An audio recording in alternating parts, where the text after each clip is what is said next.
अस्सलाम वालेकुम। This is माहा सरफराज। आज की वीडियो में हम 2023 में कंडक्ट किए जाने वाले ईओ टेस्ट के पार्ट 3 को डिस्कस करने जा रहे हैं।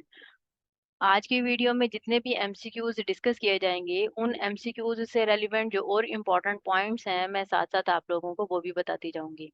ठीक है?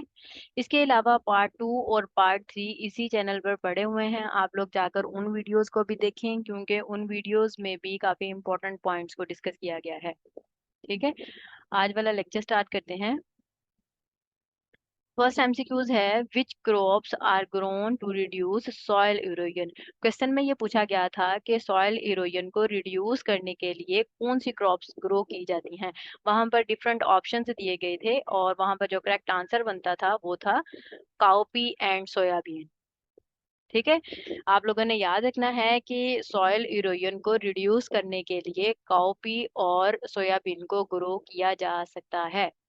ठीक है, इसके अलावा सोयाबीन से रेलिवेंट 3-4 पॉइंट्स हैं जो आप लोगों को पता होना चाहिए क्योंकि वो पॉइंट्स अक्सर टेस्ट में पूछ लिए जाते हैं या फिर इंटरव्यूज में पूछ लिए जाते हैं। ठीक है, सबसे पहले तो आप लोगों को पता होना चाहिए कि सोयाबीन का जो साइंटिफिक नेम है वो है ग्लाइसिन मैक्स। ठीक है, इसके अलावा आप लोगों को पता होना चाहिए soyabean belongs to family Fabaceae and Fabaceae family is also known as leguminous family. मैं आप लोगों को पिछली वीडियो में भी बता कर आई थी, Fabaceae family is also known as leguminous family. ठीक है, इसके अलावा आप लोगों को याद रखना है soybean is also referred to as boneless meat. ठीक है, सोयाबीन को बोनलेस मीट भी कहा जाता है क्योंकि ये प्रोटीन का गुड सोर्स है। ठीक है, अच्छा सोयाबीन ना सिर्फ प्रोटीन का गुड सोर्स है बल्कि सोयाबीन से ऑयल भी एक्सट्रैक्ट किया जाता है। मैं आप लोगों को अभी परसेंटेज भी बता देती हूँ। अच्छा, सोयाबीन में 20% ऑयल है होता है और 40% तक प्रोटीन होती है। ठीक है, आप लोगों ने ये याद रखना है, सोयाबीन जो है ये प्रोटीन का भी बेहतरीन सोर्स है और इसके अलावा ऑयल को भी एक्सट्रैक्ट किया जाता है सोयाबीन सीड्स से। ठीक है, नेक्स्ट एमसीक्यूज डिस्कस कर लेते हैं। नेक्स्ट एमसीक्यूज है world food losses are. Question ये बहुत इंपॉर्टेंट है और ये पूछा गया था पेपर में कि दुनिया के अंदर जो फूड लॉसेस है वो कितने परसेंट है। तो वहां पर जो करेक्ट आंसर था वो था 30% का। ठीक है, आप लोग हैरान होंगे सुनकर कि दुनिया में जो फूड लॉसेस है वो 30% हैं, लेकिन फिर भी दुनिया में फूड इनसिक्योरिटी है। मतलब लोग जो हैं वो भूखे हैं। ठीक है, फूड इतना लॉस भी हो रहा है, लोगों तक पहुंच भी नहीं रहा। ठीक है, अच्छा आप लोगों को पता है ये जो 30% है ये 1.3 बिलियन टन ऑफ फूड बनता है।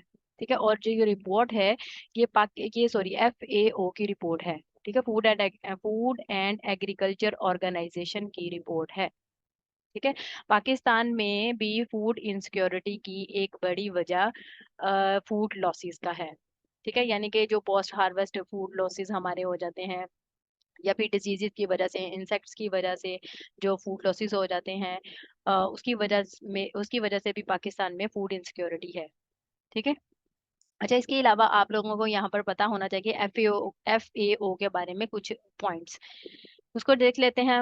First of all, FAO stands for food and agriculture organization. ठीक है,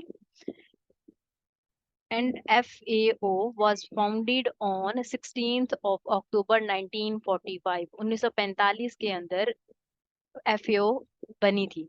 ठीक है, और इसके हेडक्वार्टर्स किधर है, इसका हेडक्वार्टर रोम इटली के अंदर है। ठीक है, याद रखना है इटली जो है ये इटली का कैपिटल सिटी है रोम। ठीक है, जो रोम है ना ये कैपिटल है इटली का। और आप लोगों को हैरानी भी होगी सुनकर को जो रोम कैपिटल है उसके अंदर एक कंट्री है जिसको वेटिकन सिटी कहा जाता है। ठीक है, नेक्स्ट एमसीक्यूज देख लेते हैं। नेक्स्ट एमसीक्यूज है club root is a disease of. पूछा गया है क्वेश्चन में कि क्लब रूट जो है वो किस चीज की बीमारी है। वहां पर डिफरेंट ऑप्शंस दिए गए थे, वहां पर जो करेक्ट आंसर बनता था वो था कैबेज का। ठीक है, कैबेज की एक बहुत इंपॉर्टेंट डिजीज है क्लब रूट, और club root of cabbage is due to plasmodium brassica. ठीक है, प्लाज्मोडियम ब्रासिका की वजह से डिजीज होती है club root of cabbage.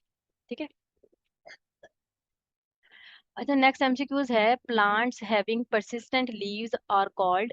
Question में ये पूछा जा रहा है कि वो दरख्त जिन या वो प्लांट जिनके पत्ते नहीं गिरते उनको क्या कहा जाता है। आप सबको पता है, उनको एवरग्रीन प्लांट्स कहा जाता है। अच्छा, इसके एक ऑपोजिट है डिसीडियस प्लांट्स। पता है ना आप लोगों को, डिसीडियस प्लांट्स वो होते हैं जो अपनी लीव्स शेड कर देते हैं।